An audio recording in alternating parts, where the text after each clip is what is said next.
Requesting connection. Established. Encrypted. We're live. The show you've been asking for. Advice, technology, and community.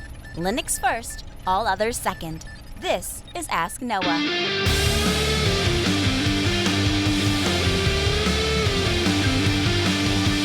Live from Altispeed Technologies, the Ask Noah show starts right now. This is the show where we came to do all the things on Linux they said couldn't be done and take your questions on how to do the same. The phone lines are open this hour to be a part of the program. It is a free call, 1-855-450-NOAH. It's 1-855-450-6624, or send an email to live@asknoahshow.com. My name is Noah Chalai. I am your host, delighted to be here with you as another episode of the Ask Noah show kicks off this hour. Joining me, my co-host, Steve Ovens. Welcome in, sir. Hey, Noah, have you been getting unseasonably warm weather up there? No, we've been getting unseasonably cold. Well, yeah, I guess so. I guess it's warmer than I would probably expect it to be for November, hence the definition of unseasonably warm, but it's cold.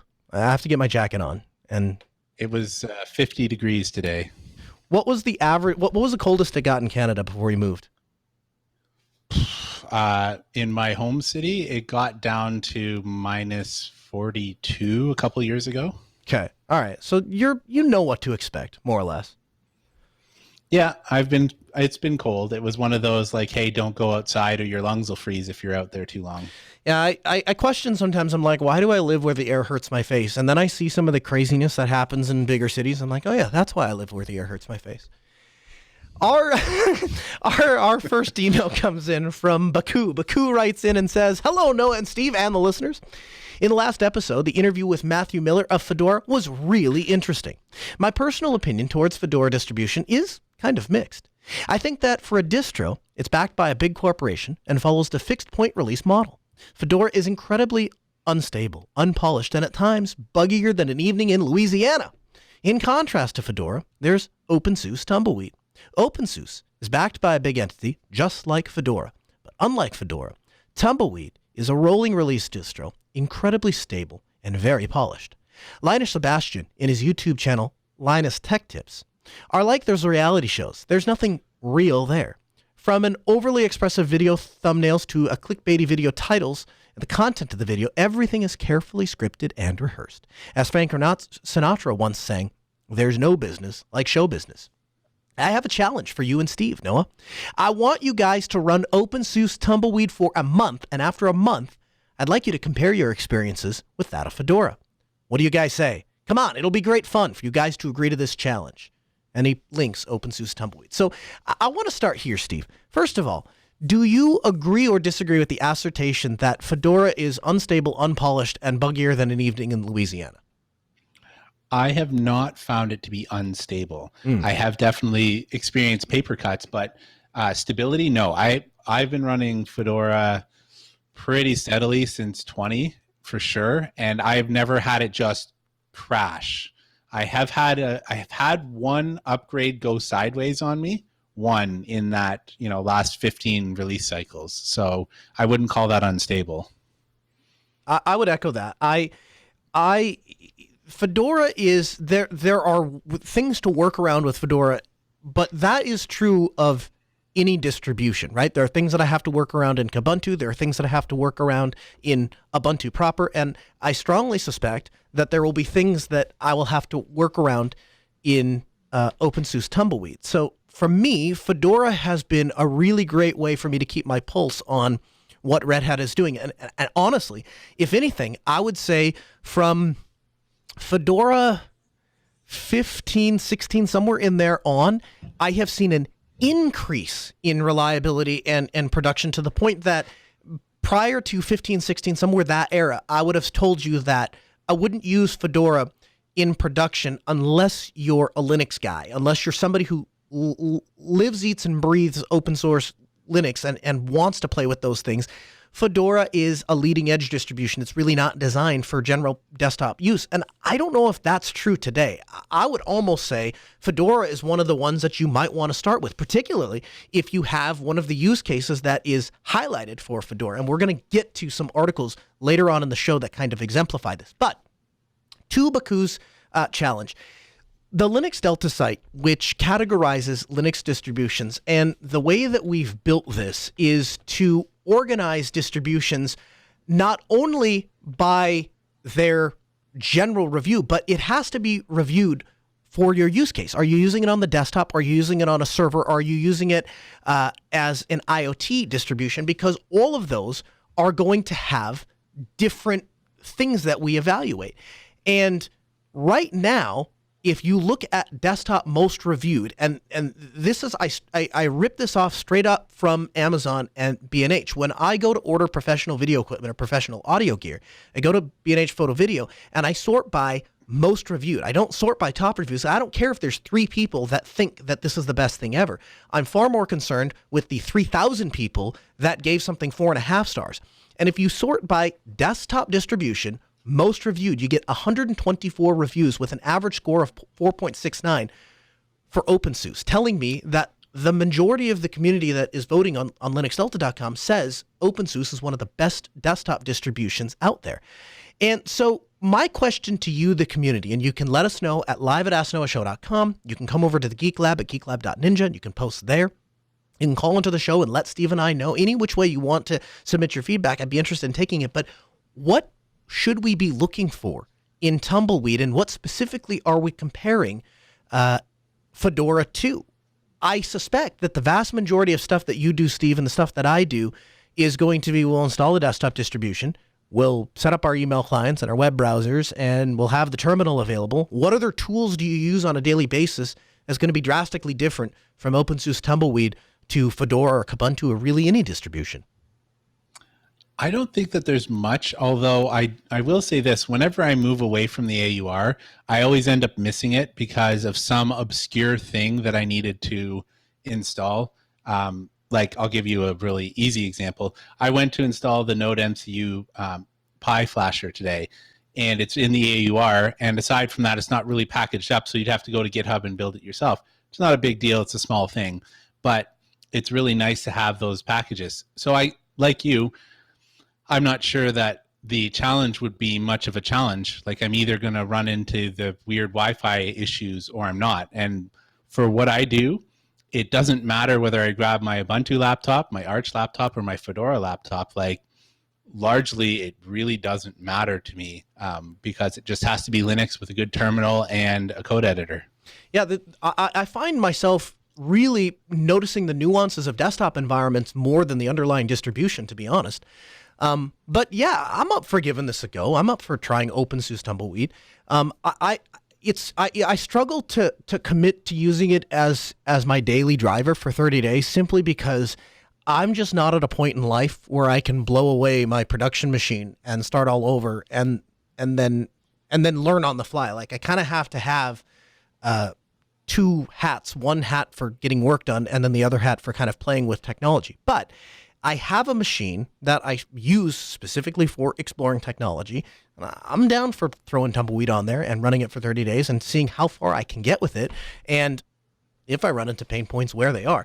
I'd also be interested if you're sending in, what we want to know what specifically should we be looking for in Tumbleweed and what are we comparing it to? The other thing I would ask, what do you see is the primary use case for Opensuse Tumbleweed? Who is the user base? How do you describe the ideal user for Opensuse Tumbleweed, where you say that user is not a Fedora user, they're not a Kubuntu user, they're not a Red Hat user. This is an Opensuse Tumbleweed user. Who is that user? Because what professional desktop use? If I'm going for that, really what I'm looking for is support, and that's not in the US. So it seems like kind of a wash to me. But I'm up for giving it a go. So I will. I'll load up a box and maybe Steve, you and I can continue the chat off air and continue to kind of cycle through what that might look like and what we kind of might hope to accomplish with that. Our second email comes in from Matt. Matt writes in and says, "Hi, Noah and Steve. I was listening to Jeremy's question in episode 260 and wanted to recommend an application called Keymapper." Now, as a reminder, we're talking about mapping physical keys that you just want a button on a keyboard to do a thing. So Keymapper, which he links to their GitHub repository, it detects various input devices on a system and allows a user to define a custom button mapping for them. You can also build multiple button mapping presets for a device and switch between them for different tasks. I found this program when I was looking for a way to remap buttons on my mouse in Fedora 34 Wayland. and couldn't use the methods that rely on X. Jeremy might find this helpful too. Thanks, Matt. So, Steve, have you played with Keymapper at all, or have you heard of it? I haven't played with it, but actually when the user sent this in, I'm like, I have seen people at Red Hat. We have various chats for like Home Lab and stuff like that. I've seen people talk about this. I haven't, because of my, let's say, preference for NVIDIA cards, I do not do the Wayland thing except on my laptop. So I really haven't run across any need for any Wayland specific tooling. Okay. Well, we'll have the link in the show notes. One of the great things about the Ask Noah Show community is that we don't necessarily always know the answer to your questions, but we're happy to facilitate the exchange of information. So we'll have a link to Keymapper in the show notes. You can get those at podcast.asknoahshow.com. Our third email comes in from Corey. Corey writes in and says, "Greetings, Noah. I enjoy the show. I don't think I've missed an episode in all these years. For your information, podcast.asknoahshow.com uses HTTPS, but asknoahshow.com, where Google finds you, does not. You can use this Python script below to periodically check if the TLS cert on all of the sites you care about are using HTTPS. I wrote this after I discovered on a Sunday morning that our church site was down. Thanks, Corey." So I really appreciate this for a number of reasons. First of all, I am totally banking this Python script for work because this would be tremendously useful. So I think I've gone over this in the past, but we'll chug through it here real quick. I don't have enough good things to say about registerforless.com, r4l.com, and they're the domain registrar that I've used for years. It's a Canadian-based company, and they do a fantastic job. I think the most I've ever waited for a support inquiry is maybe an hour, and that's weekends, holidays, anytime I've ever had a problem or an issue, which isn't often, I might add. I reach out to their support people, and I hear back usually within minutes, but like I say, at most an hour. Their pricing is fantastic. $13.95 a year, and that gets you free 10 megabyte web host. It gets you free email aliasing. It gets you free privacy protection, which GoDaddy charges you for extra. And then every time you buy a domain, you get a point, and you can spend those points to buy other domains. So if you do what I do, which is you're buying a bunch of domains for clients and you're billing those back out and they're paying for them, you're saving those points, and then you can buy all sorts of fun domains. And so I'm not opposed to buying random domains for fun things. And part of that is because Register for Less gives those to me essentially for free. Now, the problem with their free 10 megabyte hosting is it doesn't support HTTPS, which I've gone back and forth with them about a little bit because I feel like with Let's Encrypt, that would not be a difficult thing to add, but alas, it's just not a feature. So when we launched Ask Noah Show in 2017, I asked our web guy to design a dashboard for Ask Noah so that people had a one-stop reference to get all of the resources for the show. Here's where you download the show. Here's how you stream the show. Here's the calendar for the show. Here's where the videos are on YouTube and all of those kinds of things. It was essentially a glorified bookmarks page. It really wasn't designed to store any data. It doesn't collect any data. There's really no interactions. It's literally just a big link dump. It's a pretty link dump, but that's what it is. It's a link dump. So all that to be said, we are changing hosting providers at the end of the year. In fact, we're going to get into that a little bit more as the episode rolls on this hour. But one of the things that we're going to do is we'll be putting all of these things in containers. And as I become more comfortable with that process, we will roll them all out with Let's Encrypt and the whole 9 yards. So expect to have that resolved by the beginning of 2022. And don't worry if you're going to asknoahshow.com, there's no information for anybody to intercept. And if the only information that they would get are the public links that I want everyone to have anyway. So just think of it as doing me a personal favor if somebody snoops on your traffic and realizes that they can download the show at podcast.asknoahshow.com or they can stream it at asknoahshow.com. It just helps promote the show. Think of it like that. We have another email. This email comes in from Kevin.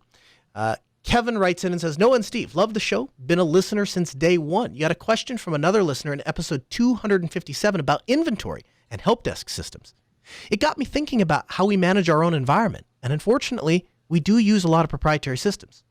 The NetBox project is mature and actively maintained with a great community, spun off from the engineering team at DigitalOcean.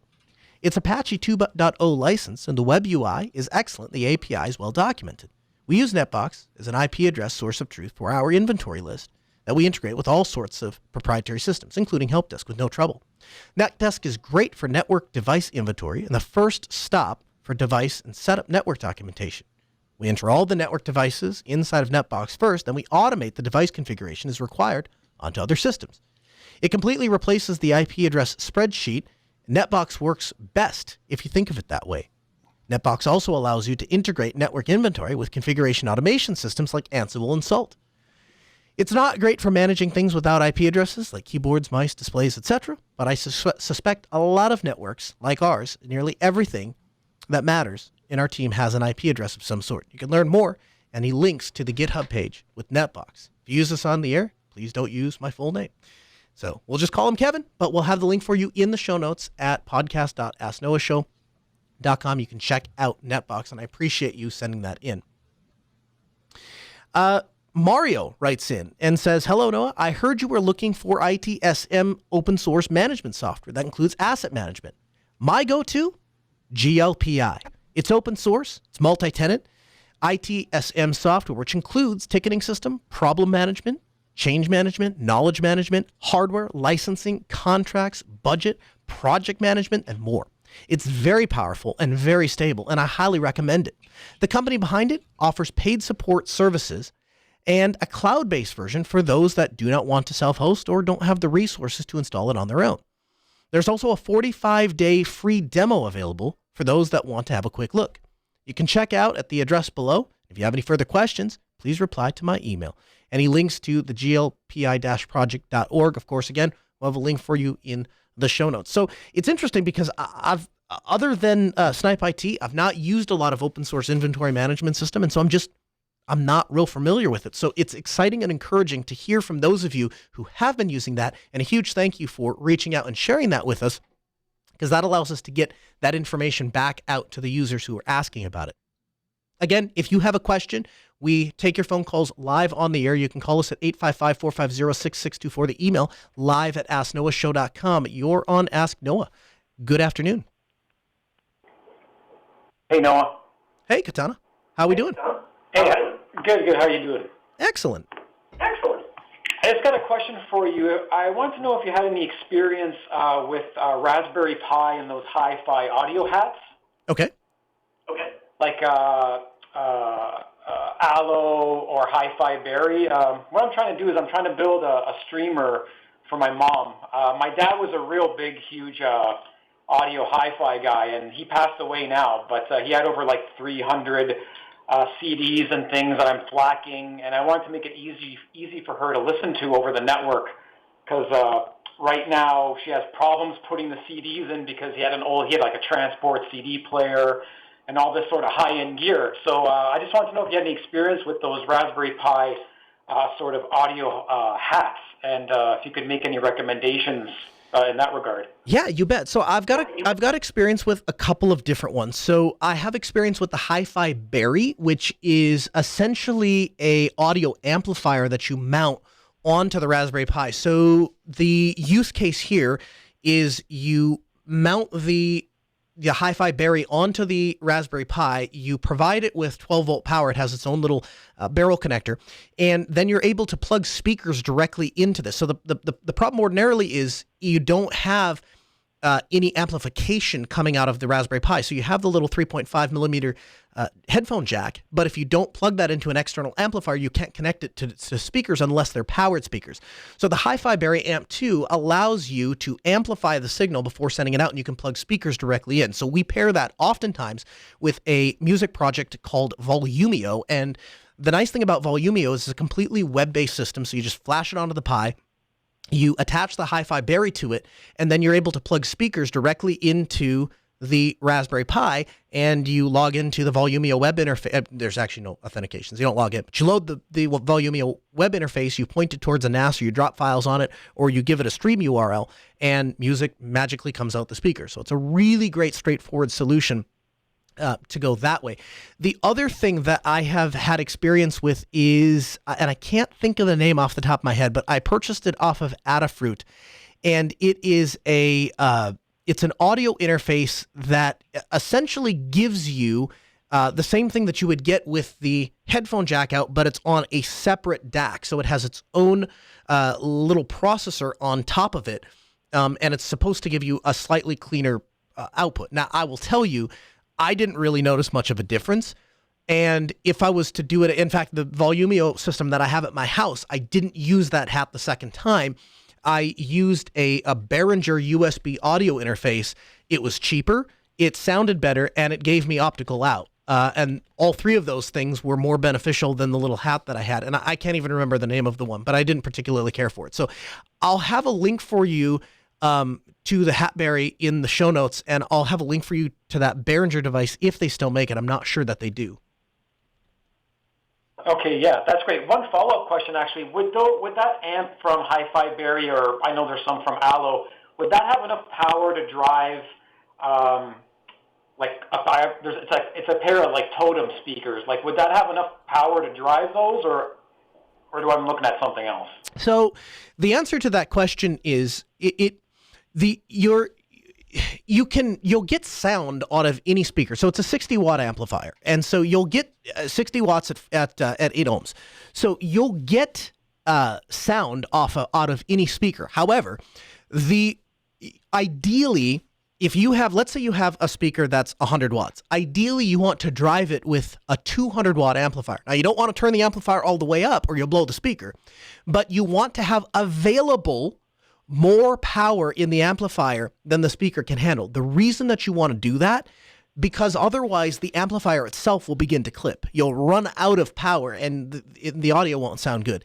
And so if you have, most of our professional installations, we use Polk speakers. And so I think they're 100 watts. And so you do a pair, and so 200 watts. And so we'll put a 400 watt amp in, and we'll use a pair of 100 watt speakers. So you get total of 200 watts, and now we have more than enough headroom in that amplifier to drive those speakers, and they sound much, much better when they're driven hot.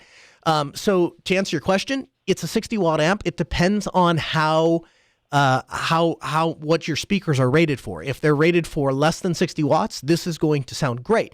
If they're rated for more than 60 watts, it's going to sound good, but once you get to that 60-watt threshold, the amplifier itself is going to start clipping as you're going to run out of power.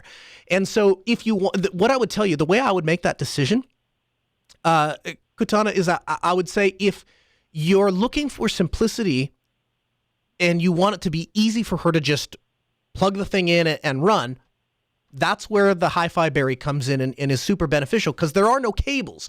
You're just plugging the speakers directly into the Raspberry Pi. Where I think it will greatly benefit you to not use the hat and to go with something like the Behringer UCA 202 is if you want to run that to a external amplifier of sorts. And so if you already have an amplifier, like you have a Yamaha hi-fi amplifier, or if you're purchasing something, you could use just the Behringer to connect the audio interface from the Volumio or Raspberry Pi, whatever you want to run on it, to your external amplifier, and then from there drive the speakers. Now that's going to give you a better sound, but there's more complexity. And also when she wants to use it, she's going to have to turn on the amplifier, and she's going to have to log into or somehow access the Raspberry Pi to drive the music. Does that answer your question? Yeah, I got you. Those are some really good insights. I'm going to sort of mess around with it. I'm going to place a couple of orders and see where I can go with it. Thanks a lot, Noah. Yeah, you bet. If that doesn't work out for you, or you run into any trouble, you give me a call back. I'm happy to help.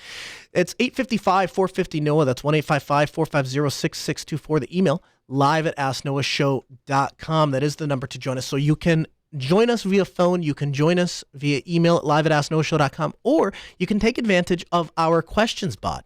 That's a bot that exists in our chat room 24/7, 365, and watches like a hawk for your problems, spits them out in front of my face, and Steve and I will answer them at the next available opportunity. So Sunjam did exactly that. He offered a piece of feedback. He wrote into the questions bot, questions@linuxdelta.com, and said, try out homelabos.com. It will layer directly over Ubuntu or Debian, and it helps you maintain containers in such a friendly Ansible config. Extremely flexible and very awesome community. Steve, have you heard of homelabos.com. I have heard of it. I haven't actually used it just because I'm kind of set in my ways for the things that I do. I'm kind of the same way as I don't really want to obfuscate any further than I'm already at. In fact, if anything, I want to dig deeper and understand more. But looking at their screenshots, this is pretty cool. So we'll have a link for you in the show notes. Again, podcast.asknoahshow.com. This is in response to our episode talking about where to get started with hosting things at home. And so if you didn't have something else to get started with, this might be something to take a look at. DJ also wrote into the questions bot. He says, more of a comment than a question, but just a quick thanks to Noah and Steve and the community for the discussions and answers to my SSH DPI question in episode 260. Good old, bad old OpenVPN turned out to be a workable solution in a pinch. But even more, just getting a straight answer. I really enjoyed the discussion and background that y'all brought into the focus. That's what sets ANS apart from all other simple Q&A venues. I look forward to experimenting even more with the many possible solutions and knowing the strengths and weaknesses of each. Keep up the awesome show and the community with technology deep dives. Thanks. And we appreciate that feedback. Hey, our pick of the week this week, it's DocEye. This is an app to manage Dockers from a GUI perspective. So there is a part of when I went and took my Red Hat CSA exam years ago, my instructor was this guy who every time I would ask him a question, go grep a man page. That was his answer to everything. Go grep a man page. So consequently, I became very comfortable with getting into the CLI and just doing whatever it was I needed to get done. And that has more or less served me well because most of the servers we manage don't have UIs on them. That said, there is something to be said about exploring technology with graphics and the ability to click on something to see what happens. And DocEye allows you to do this with Docker. So there is a Docker desktop app for macOS and Windows, but it somewhat lacks in functionality when it comes to QoL features as well as more advanced power user features on metadata. It's also missing a Linux version. So DocEye currently implements deleting, pausing, starting, and inspecting containers, displaying logs of containers, CPU memory, network, disk usage, and stats with graphs, deleting, pulling, exporting, or inspecting images, or browsing image history, and digests. You can check out a video presentation with the currently implemented features. They have it up on GitHub, and of course, we'll have a link for you at podcast.asknoahshow.com. Sleuth in the chat room says it's very good. Poitainer is also another very good option, and you might want to check that out. I think we've talked about that before, but both of those are great options if you're trying to get into managing Dockers with UI. Our gadget of the week this week, I have to do some setup here. So I have the original GPD Pocket, and it arrived, and I had a meeting that night, and I took it out with me to the meeting and did the operating system installation while I was at my meeting and left there with a Linux computer in my pocket. And to be honest with you, that was pretty powerful because what I tell people is it's the laptop I have when it's socially unacceptable to have a laptop.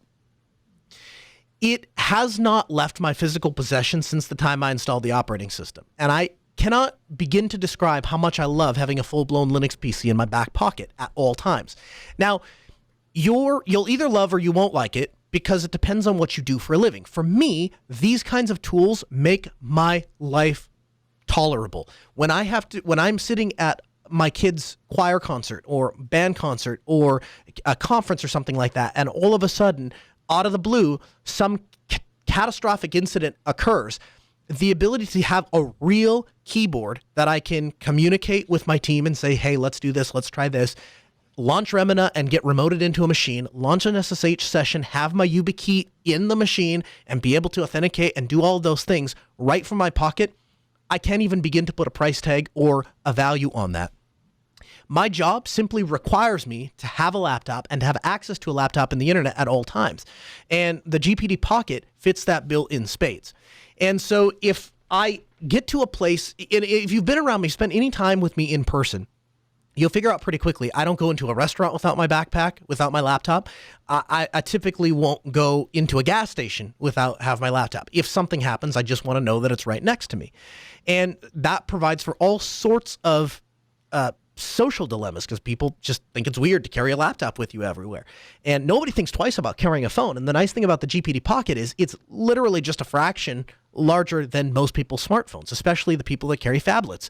And so having that with me has, and this is not in over exaggeration by any stretch of the imagination, it has literally changed my life.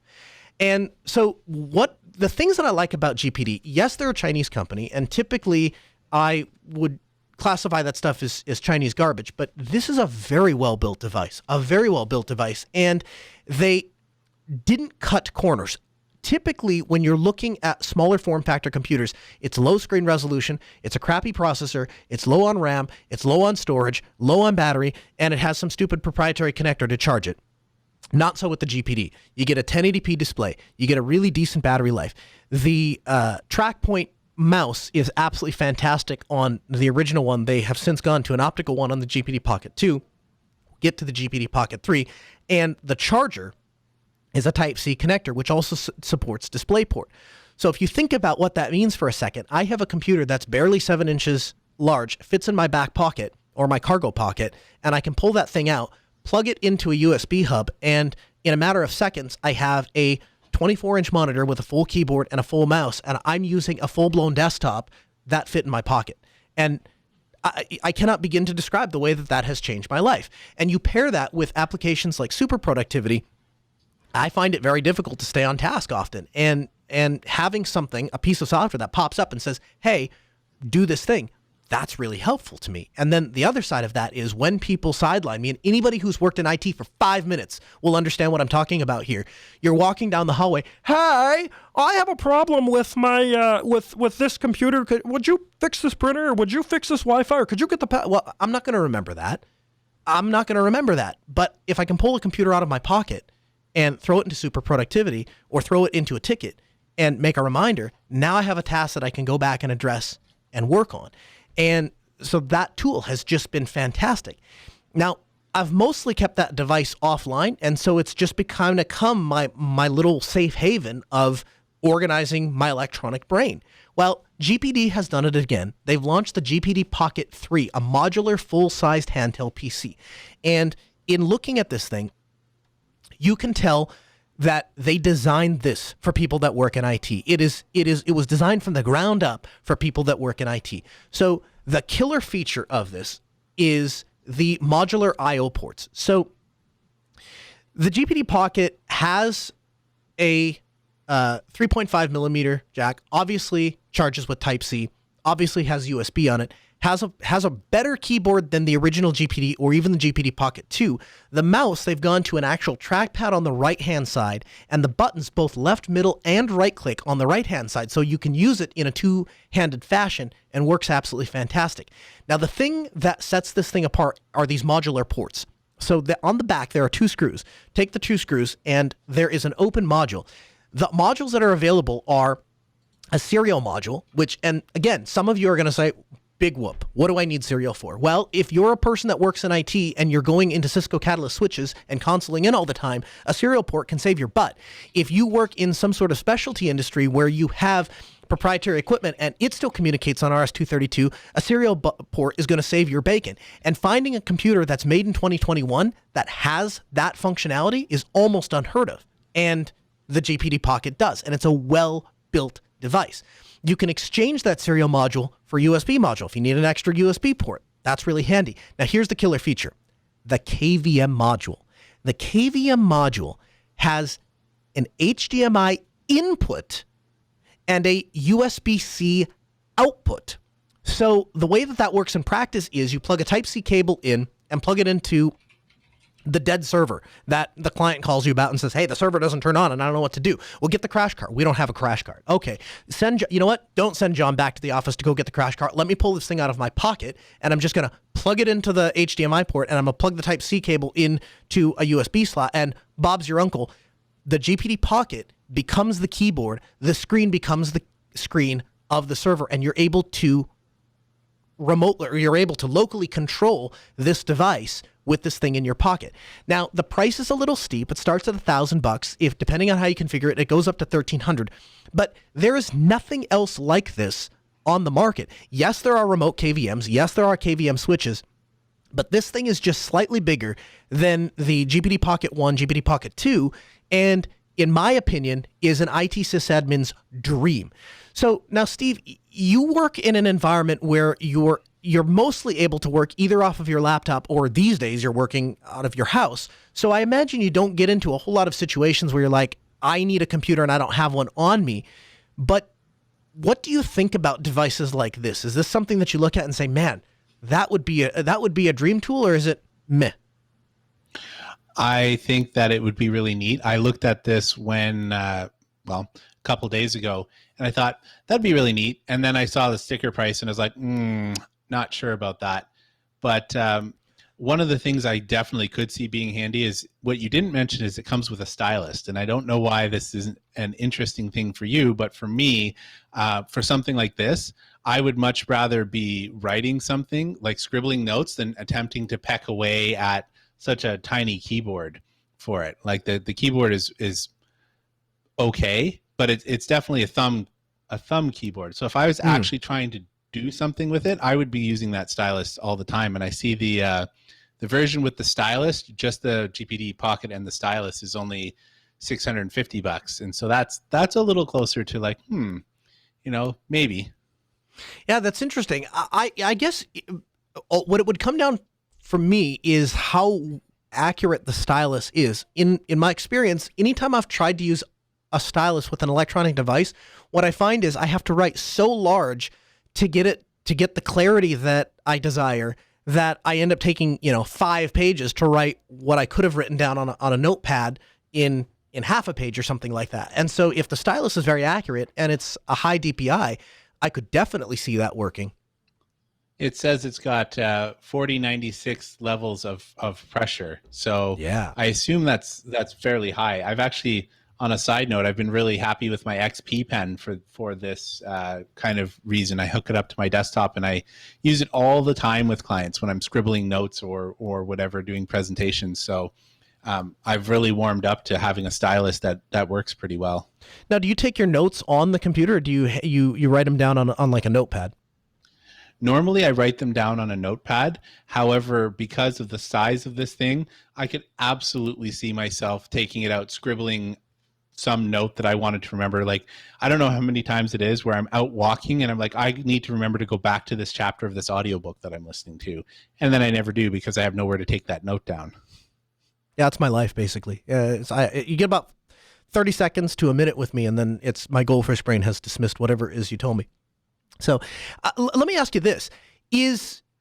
Anyway, people can check it out. If they want to check it out, it's the GPT Pocket 3. It's a Kickstarter right now. We'll have the link for you in the show notes at podcast.asknoahshow.com. Modular I/O ports, 16 gigs of RAM, 1 terabyte of disk space. It supports a serial port. It supports the KVM module. You can swap that out with the USB module. Base price is $1,000. You can spec it up to $1,300 if you need. But check it out. And if you're one of the people that need this, I strongly suspect this will make your day. In the news this week, Amazon Linux 3 is to be based off of Fedora Community Linux.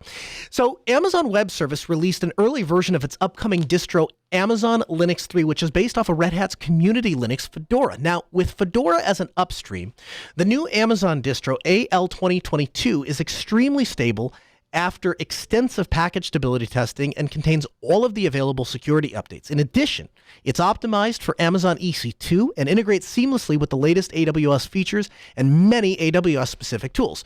So as far as a general security is concerned, AL 2022 is enabled with SE Linux, and this is going to be enforced by default. So if you're not familiar with SE Linux restricts everything unless it's explicitly permitted. And again, just kind of a side note, if you've not played with SE Linux before, please do not turn SE Linux off. Turn it into permissive mode if you'd like, and go into the log and see what would have been blocked.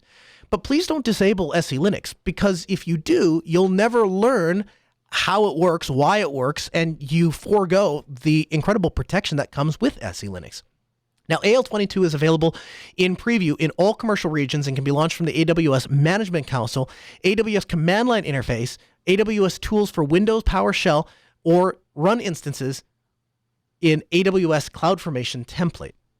So the things that I think that are of note here are the following. So companies are getting hip to community-driven projects, and they're starting to make their way into very large commercial spaces, and I see this as a very good thing. So companies for a long time functioned on quote-unquote tried and true systems, and this is primarily the way that I have tried to view software deployments and what I've recommended to clients. But if you look at what Valve is doing with their Steam Link and basing it off of Arch, I believe a big part of that is kind of what Steve was talking about earlier in the show, is there is so much community effort focused on these things that stuff just works. And when something doesn't work, there's somebody there that cares about it enough to go and fix it. Whereas when you're using the quote unquote stable, tried and true method, it may exist, but you have to find somebody, or realistically, you have to pay somebody to go fix all of these esoteric issues. And if you open it up to the wider community, the community will do that work for you. And so this very much mirrors that same thing. And you can start to see where the increased value on products like Fedora are. They start to market it as a workstation and a server platform, and all of a sudden, places like Amazon look over and say, well, heck, why wouldn't we use that? It's available. It's free. The community is working on it. It has a fast development cycle. So when there's a problem, problems are fixed fairly frequently, and it starts to get traction. Now, where that's going to take us, I think long term, is as projects like this gain traction, companies are going to come out and say, okay, well, we want to support things on AWS. Well, we want to support all of the various different supported configuration deployments. So Fedora is going to be one of those things. And as companies come in and say, hey, we support you deploying this thing on Fedora, we support you testing this thing on Fedora, that's going to drive more traction back to Fedora, and people saying, well, I guess I better make sure that my software works on Fedora. And all the boats are going to rise. So congratulations to Amazon for launching Fedora, or Amazon Linux based on Fedora. Open source virtual assistants. This is something new. We have things like Mycroft, and obviously everybody is familiar with the Amazon Alexas and Google Home Assistants of the world, but open source and privacy respecting virtual assistants are something new. So Stanford University's Open Virtual Assistant Lab, Oval, has rebranded its Almond Assistant as Genie. So this is an open source virtual assistant, which name now matches the conversational tech underlying the platform since it launched in 2018. So Genie and Almond were designed as an alternative to Alexa and Google Assistant, and the Series and other common voice assistants.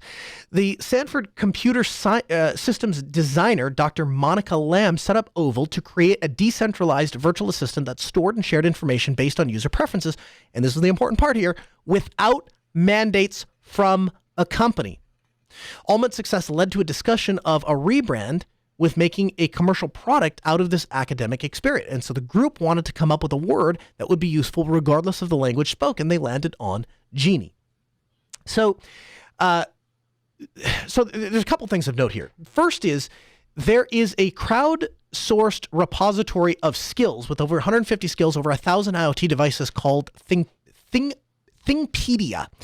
And we'll have a link for you in the show notes. But the idea here is that the community can come up with a design of skills, and these open source virtual assistants can integrate those skills and utilize them. And so voice assistants built around privacy are something fairly new. And Steve, I know you have a fair amount of experience with Mycroft. In fact, you do a lot of work with that project in integrating it into Home Assistant. Yeah, I actually maintain the Home Assistant skill for Mycroft. Now, that sounds more glorious than it is. It more means I just review a bunch of pull requests. I'm not as active contributing code more than that, but I do have some experience with Almond as well, because it is an official add-on for Home Assistant. So if you go into Home Assistant, you have been able to, for quite a while, just been able to go to the supervisor tab if you're running that and go to the add-on store, and it's right there. So I have played around with it a little bit, but due to the nature of where I store my Home Assistant, that wasn't the optimal plugin for me. So sure. I went with Mycroft, where I could kind of distribute them kind of around my living area. I always think it's good to have competition in this space, and I like what Mycroft is doing. I'm excited to see where that goes. I very much am opposed to the Amazon Alexas and Google Assistants of the world, and that seems to get more scary, not less scary. But the idea that you have eyes working on a FOSS implementation of this is extremely exciting. The fact that universities are beginning to look into these things and develop these products is exciting to me, because it likely means that it's going to be easier to build custom devices around these things. If you're a company and you say, hey, I want to make a widget and I want my widget system to do this, that, and the other, and oh, by the way, we want to add voice control to our widget. Well, you have a couple of options. You could base it around Amazon or Google's implementation of their voice assistant. The problem is you're banking on the fact that Amazon or Google is going to continue to work with you. You're also banking on the fact that people are it's not going to be a perfectly smooth process, because you're going to have, out of the box, the Amazon Alexa is designed to do a thing. And so if you're trying to use it in a different deployment scenario, you might want all of the things to come pre-configured. And I had a friend who moved out of a house with some roommates, and the process of trying to split up these cloud-connected devices was grueling, because they're all tied to an account, and they're just really not designed to say, hey, so-and-so's taking this and so-and-so's taking that. So as these companies start to evaluate those kinds of problems, I think they're going to look at it and say, well, if we went with Omen, if we went with Genie, we can just design the voice assistant around what we want it to do, and we can perfectly curtail the experience to the user. I'll also throw in a mention for Raspi. Have you played with Raspi at all? That one I have not. So if I'm going to talk about Mycroft and we're going to talk about Genie, I'll throw a plug in here for Raspi. I've not either. In fact, today was the first time I've heard of it, but those seem to be the three big open source voice assistants that are out there. And so we'll have links for all of them in the show notes. Again, you can find that at podcast.asknoahshow.com. Valve is slowly but surely improving the state of Linux gaming, and they have officially added support for NVIDIA's DLSS machine learning temporal upscaling technique to Proton. So the idea here is to bring big FPS boosts and less flicker in games that support the technology. So this is landing in Proton 6.3-8, and it's the first stable release to include support for DLSS. And you're still going to need to set the Proton enable NVAPI equals 1, and then you'll also have to set dxgi.nvapi hack equals false to enable this feature. And this, there's a lot of parallels to be drawn here for what Valve is doing for gaming on Linux and what they're doing with the launch of their Steam Link. There's a direct link with DLSS because DLSS is specific to NVIDIA, and of course, the Steam Deck is going to be using AMD-powered devices. And my understanding is that AMD has something similar, but it's much less capable, and they call it FSR.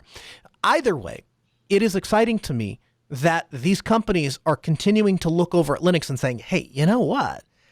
That works really well. That does really well. And that's a really exciting piece of technology. We need to participate in that, and we need to be existing over there. And again, much like the Fedora Amazon thing, I think all the boats are going to rise.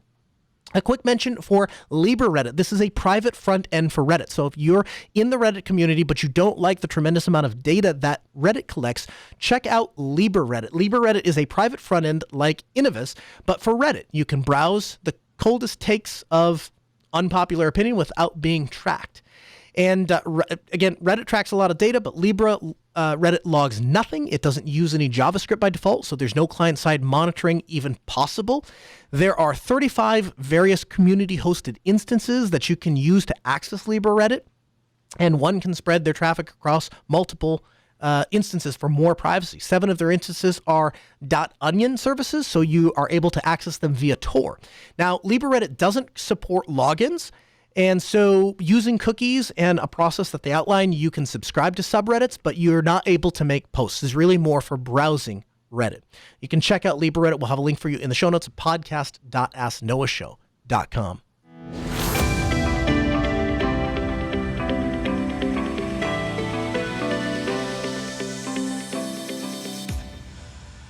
So, Noah, I thought we'd take a couple minutes here and share with the audience a little bit of an experience of what it's like to deal with some Red Hat consultants. Now, this isn't going to be salesy, but it's more along the idea. I get a lot of questions about what I do and how I do it and how do I interact with clients. So as a little bit of background, I'm a Red Hat architect, and what that means is I often have to go and talk to the client ahead of time before projects start in order to get a good sense of what we're actually trying to achieve. Because most of the time, we end up with some hazy ideas or some really overgeneral statements like, I want to modernize my app. And part of my job is to come in and narrow down that focus so that the people that actually go and do the hands-on work have a clear direction. So I thought we would chat a little bit in that style about containers. And specifically, I understand that you are looking to containerize some workloads over at Altispeed. Maybe you can tell me a little bit about that. Yeah, so the basic idea here is we're laying plans for 2022. And Steve, if like half of them work out, I would be thrilled.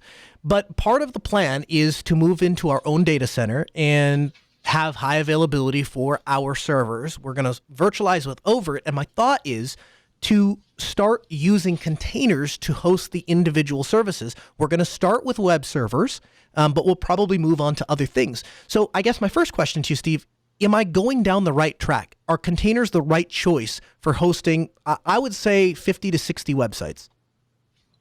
So usually before we get down into that, we call that kind of solutioning. We back up and say, okay, well, I heard you say that you wanted to have HAs, high availability, and you mentioned a data center, but you didn't mention data centers plural. So do you have multiple data centers that you're working with? Nope, it will be one data center, and so we'll have a backup system at our office, which is not data center E, because we don't have multiple connections and all of that. So we'll have one data center proper with 3 redundant internet connections, 2 separate power connections, both backed up by 2 separate generators, an A side and a B side. And then as a complete offsite failover, we'll have our office system. And so how does the failover, or how do you predict the failover to be working between a data center and your office? Well, I haven't gotten that far yet. I would suspect that we would do something along the lines of, we have public IPs that are given to us by our ISP for our office. So I would assume that we would assign one of those to an overt node, and then we'd have the main overt stuff running in the data center. But again, this is where you could tell me, hey, maybe you don't want to do it that way. Maybe there's a better way to accomplish that. So the next question that comes up before we get into a little bit of solutioning is around, do you have any service level agreements for uptime and things of that nature? We do. So it's a business plan at our office, and then obviously the data center has their own SLA. So we have agreements in both places. So if you have an SLA, then it is a good idea to start thinking about the failover when you're in a single data center scenario.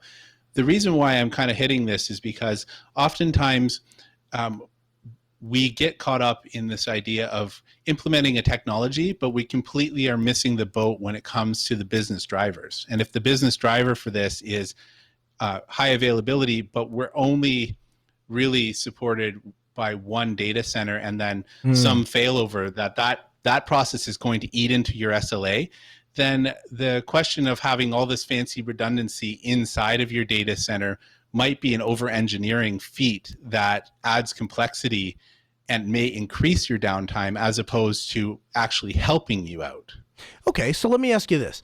If I have one data center and so it's one physical building, so that's obviously a strike against it. But inside of said physical building, we have 2 entirely redundant power sources coming in, and we have 3 entirely redundant internet sources coming in.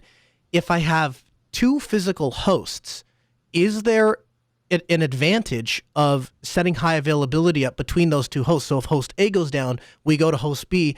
The presumption being that all 3 internet sources to one building wouldn't get taken out at one time. Both sides of the power redundancy wouldn't get taken out at the same time. So there absolutely is a case to be made for high availability. Now we're kind of running low on time, so I'm gonna wrap this up and say that, you know, if people are interested in kind of getting an experience for the type of work that I do in terms of helping people get to a solution, please let us know. You know, I thought I'd throw this out there and see if people are interested in that.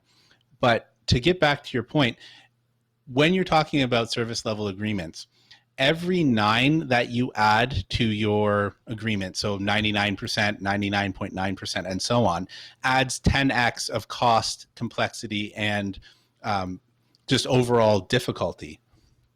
So that's where some of this comes in, right? Because how much is, you have to end up balancing out how much cost is involved in breaching the SLA versus the cost of maintaining like high availability VMs and then high availability containers on top of that, and then the network gear on top of that, and so on and so forth, right? And you have to kind of make that balancing determination when someone can literally go in and, you know, dig out in front. And I absolutely have had a client that had this. They had a bunch of redundant connections and they were trenching outside the building and cut them all.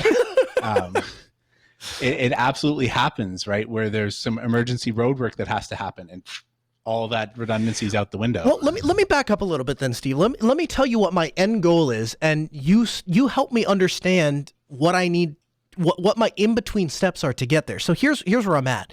Over time, DigitalOcean has been a fantastic partner for us because, I mean, 10 years ago, if I would have walked into a client and said, hey, this thing failed and you're going to need to replace the server, you need to do X, Y, or Z, it would have meant calling Dell, or at that time IBM, and ordering a server, and then it would be a few weeks, and eventually it would arrive, and then we would install it and provision it and do all the things, and then they'd have their server. Now you log into, and it doesn't have to be DigitalOcean, it could be Linode, it could be SixSync or wherever, but the you spin up servers like nobody's business, and that has been fantastic for flexibility. The problem has gotten to be our DigitalOcean bill is ginormous, to the point that when we were doing our profit and loss statements at the end of the quarter and we started looking at budgeting for 2022, we said, well, how much would it cost to build inside of a data center?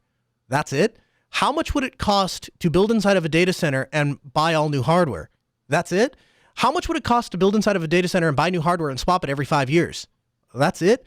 Why aren't we doing this? We would make our money back in a matter of months. And so the goal is to retain the same level of operational stability that I have with a rented VPS, but I want to own that infrastructure. So how do I do that? That is a fantastic question. That's the $1 million question. Lots of clients find out that the move to the cloud ends up being really expensive, and they contract a lot. But people have to go and experience that for themselves because it's a lot harder to manage your costs in the cloud. So from a certain perspective, it's almost better to have a footprint on premise and then burst into the cloud when you need the extra capability and then contract it. So to kind of answer your question, a lot of this depends on what you're actually doing. So why don't you tell me a little bit about what kind of workload you have? Yeah, it's a great question. So to start, we're starting with websites, and the reason for that is, to me, I don't. It's a business continuity thing for me, Steve. So I have people that are way smarter than me that do a lot of the day-to-day work, and that's the way I like it. That's why Altispeed Technologies functions at such a high level, is because when you need a developer, we have one that will do a really good job. When you need a system administrator, depending on what your system is, we have one that will do a really good job. When you need an installer to install cameras or whatever it is, we have people that do that, and each one of those people hones their own individual space really, really well. My job as the business owner, at the end of the day, the buck stops with me. And so when a client calls and says, my server's down, this camera didn't get installed right, this thing isn't working right, I have to be able to go in there and know with 110% certainty that I will be able to solve their problem. And the only way that I can know that I'll be able to go in there and solve their problem is if I understand inside and out the technology that we're using and the implementation process that we're using before we start putting it into production. So I give guys a tremendous amount of leeway when we're in what we call the sandbox, which is a room that we designed specifically to test build out client infrastructure, but also to test different implementations and different configurations and different deployments. And so they basically have carte blanche. Hey, however you think this is best to do, this is how you should do it. You should do it, everything. And then once that's done, part of the sandbox is we've got a large screen, and I come into the sandbox and they walk me through it. Here's what we did. Here's how we set it up. Here's how we set it up. Here's why we set it up that way. And so we started with websites primarily because we're running them all on Nginx, and I know Nginx like the back of my hand, so it becomes very simple for me to start wrapping my head around. If we're going to add a complexity of containers, okay, that's fine, because I already understand Nginx, so, and I have played with containers enough to kind of understand, so now I can kind of get my head wrapped around that. Now we're going to add Ansible to it so that we can add some automation, so the client goes in, they log in, they say, I want to deploy a new website, it just automatically spins up all the things. That's advantageous. But again, there's a layer of complexity that I need to wrap my head around. And so if we were doing it with technology that was more complex than just a web server, I would be learning in production, mind you, all of these technologies all at one time. So I've played with a lot of this stuff, but I've not used it day in and day out in production like I have a lot of the other stuff. And so we're going to start with websites. But the long-term plan is to move basically everything we have at DigitalOcean over to the site. And that includes things like a cloud-hosted NVR, where we host camera systems for people that don't want to buy their own camera system. They just want to pay us $15 a month. We send them the camera. It's an encrypted feed from the camera back to I guess it'll be the data center at this point. And then they log in and they're able to see their camera feeds. And the way that we do it, the advantage of that over like a Nest or a drop cam or something like that is when you get to the point that you say, hey, over 5 years, I've bought 35 cameras from you. I don't want to pay this subscription fee anymore. No problem, boss. You pay us X amount of dollars and we'll sell you an NVR and we'll just repoint all your cameras and then it's all on premise and on your site. But for any of that to work, we have to first have the soft landing spot so that we can compete with these cloud providers. And I've said this on the show before, and I'll repeat it here. I spend a certain portion of my week thinking about how it is we are going to skate to where the puck is going to be. What is technology going to be doing 5 years from now, 10 years from now? And the path that I see pretty clearly laid out in front of me is a person wants to start a business. They go into their cell phone provider and say, I need internet or I need a device. And the cell phone provider says, okay, here's a tablet and it has internet. And so they buy the tablet and internet and they connect it to, a Square POS and they go over to their business and they open up and they have a subscription service for their accounting. They have a subscription service for their POS and they just start running a business like that. And to a certain degree, that cuts out a lot of what we do for businesses because we build that network infrastructure and we maintain it for them. And so if they go to completely subscription-based things, there isn't a lot of room for us to do work and serve those clients. So I have to ask myself as a value-driven technology company, what is our next step? Well, our next step is to make sure that there is a privacy self-hosted option available for these clients, but it has to be just as good as the regular subscription service that they sign up to. And so to me, the big picture way that we get there is we wrap our heads around doing all of the back-end hosting. Now, the good part about that is all of these major cloud services, they're all using containers in Linux. That's how they're doing it. That's how they get that reliability. So I want to take that portion of what they're doing. I want to do it with open source software, and I want to then price it appropriately, and I want to be able to offer that with the same reliability, with the same consistency that they would get if they signed up for one of the big name providers. And so so far as I see it, and you tell me where I'm wrong here, our first step is to start with something that is easy and manageable, like websites, and then we can get to the more complicated LAMP stacks. Then we can get to the more complicated, video hosting. All of that requires doing bandwidth calculations and stuff like that. So there's additional complexity there. But right now, the process that I'm at is, are containers right for this kind of thing? So there's a lot to unpack there. I guess the answer to your question directly is, yeah, this is what containers are meant to help with. But from an architecture and a project planning point of view, you're looking to do several major moves at the same time, which is a recipe for disaster. Not only are you trying to move out of the cloud, you're trying to learn how to deal with the networking, and let's use the term global load balancing between your data center and your office, and you're trying to adopt new technology at the same time. Yes. This really should be two different projects where you migrate out of DigitalOcean into something that might be container-like. So for example, you probably have enough capacity to be able to spin up VMs to handle this, so that you're splitting out the work from virtual hosts into individual VMs. And the reason why I would say that is because for your migration path, you're sticking with something that while you're laying the path for something else. Yeah. So you're not going to split out, you're not going to have all of these things hosted in a single container. They're going to be in multiple containers. So instead of trying to figure out, how do I split all this out, and how do I do the networking for this, and oh, by the way, they're in containers, and how do I make sure that I secure these all in one swoop, you move into VMs where you've split out the VMs, and you learn how to do the networking, because the networking is simpler for shoving traffic at a specific VM than it is to try and work with containers as a general rule. So you kind of split that out. You're learning, how do I do the networking for things that are now kind of dispersed over my new infrastructure, and I've migrated out of the cloud, and I'm dealing with some sort of global load balancing or some way to ingest that traffic. But you're also keeping the underlying technology something that your guys are familiar with. And that will be a good first step. And then the second step is, let's start putting one of these things on a container, and then two, and then three. And then when you get a few of them, maybe then you start looking at doing container orchestration or something similar, right? This is a staged approach from a business critical standpoint. You're moving all kinds of stuff that you have SLAs on.